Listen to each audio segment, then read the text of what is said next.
అదేవిధంగా యువగళం మన యువ నాయకులు నారా లోకేష్ గారి పాదయాత్ర మీద అడుగడుగున కేసులు.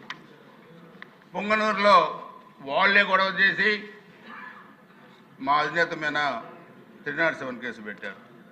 ఆ రోజు పొంగనూరు ఇన్ఛార్జితో సహా. అదేవిధంగా ఎన్ని కేసులు అంటే ఈరోజు గన్నవరంలో పార్టీ ఆఫీసు విధ్వంసం చేశారు.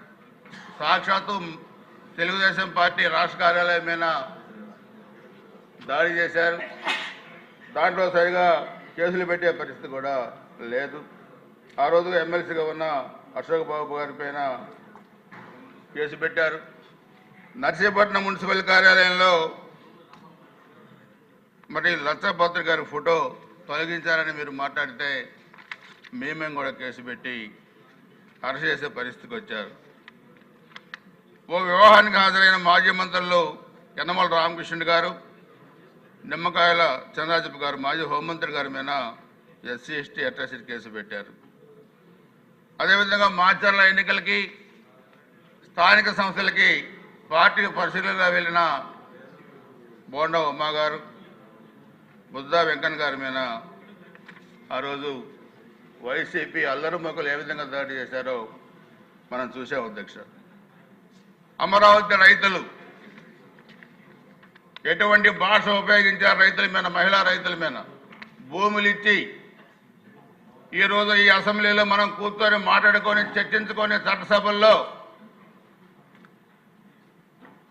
కూర్చోటానికి అవకాశం ఇచ్చిన రైతుల మీద, మహిళా రైతుల మీద సోషల్ మీడియాలో ఎంత దారుణమైన పదాలను పెట్టారో 5 సంవత్సరాలు మనం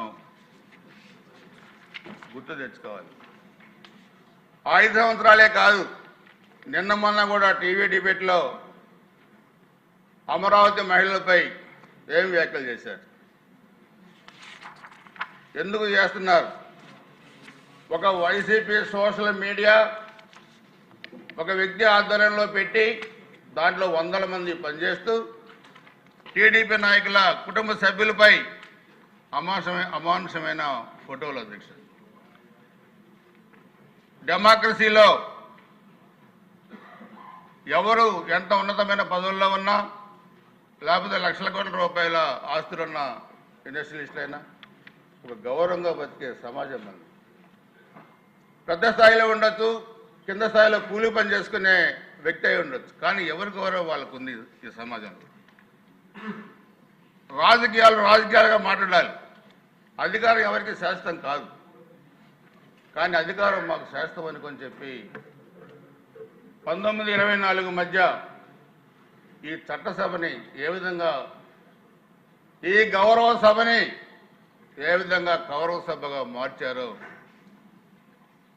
ఒకసారి అందరూ ఆలోచించుకోవాల్సిన అవసరం ఉంది. నిండు సభలో మా అధినేత కుటుంబాన్ని పట్టుకొని మాట్లాడిన విధానం,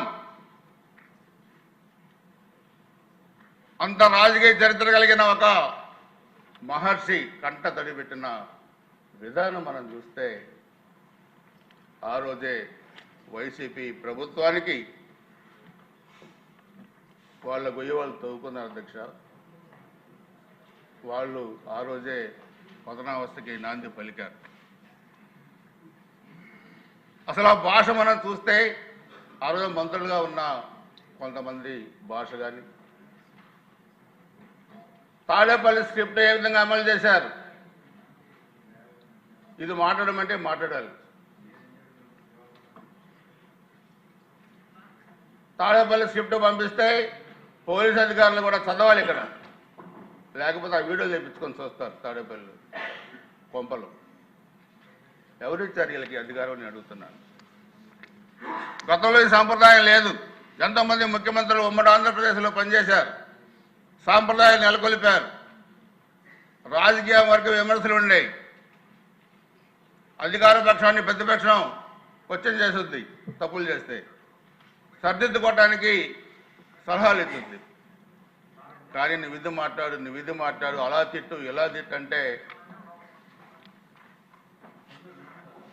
తిట్టే అధికారం వాళ్ళకెవరు ఇచ్చారు?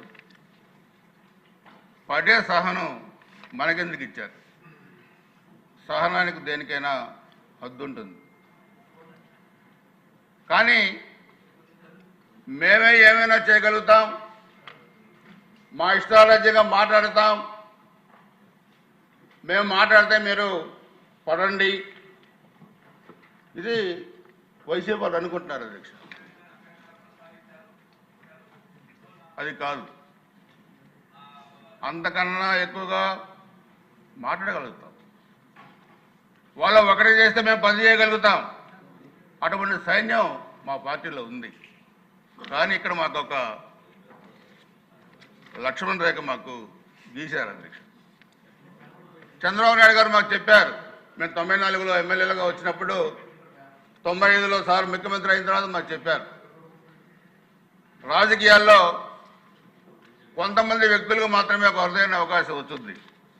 మీ నియోజకవర్గాల్లో 3-4 లక్షల మంది ప్రజలు అంటే మీరే ఎమ్మెల్యేలకు ఎందుకు అయ్యారు? లేకపోతే నేనే ముఖ్యమంత్రికి ఎందుకు అయ్యాను? ఒక సామాన్య రైతు కుటుంబం నుంచి, చిన్న పల్లెటూరు నుంచి వచ్చాను నేను. మనం అభివృద్ధికి సహకరించాలి, అభివృద్ధి చేయాలి తప్పితే, ఎందుకంటే ఆ రోజు పల్నాడులో ఫ్యాక్షన్ చాలా ఉండేది.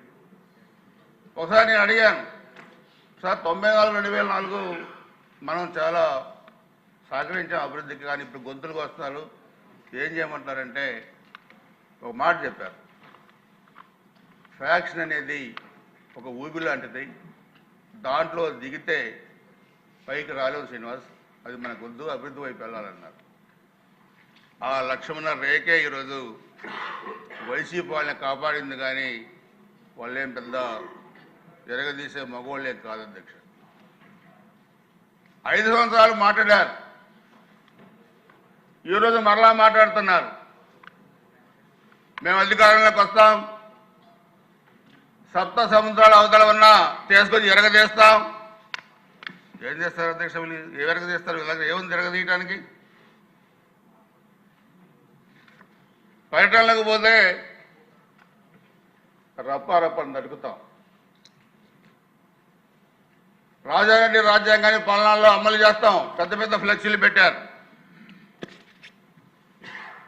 కానీ పులివెందుల, ఒంటిమిట్ట ప్రజలు రాజారెడ్డి రాజ్యాంగం కాదు, మీ సొంత ఊర్లోనే అంబేద్కర్ గారి రాజ్యాంగాన్ని కాపాడాము, నిరూపించామని నిరూపించారు ఒంటిమిట్ట, పులివెందుల ప్రజలని చెప్పుకోండి చెప్తున్నా అధ్యక్ష.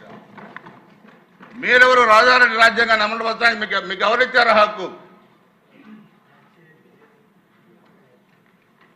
అధ్యక్ష, ఒకటి గుర్తుపెట్టుకోవాల్సిన అవసరం ఉంది. ఈరోజు రాష్ట్రం మీరు చేసిన అరాచకాలకి, మీరు చేసిన దుర్మార్గాలకి ఏ విధంగా బలైపోయింది, ఏ విధంగా ఇబ్బంది పడింది, ఇవన్నీ మనం చూస్తే 2024 జూన్ తర్వాత ఒక నిరంతర శ్రామికుడు,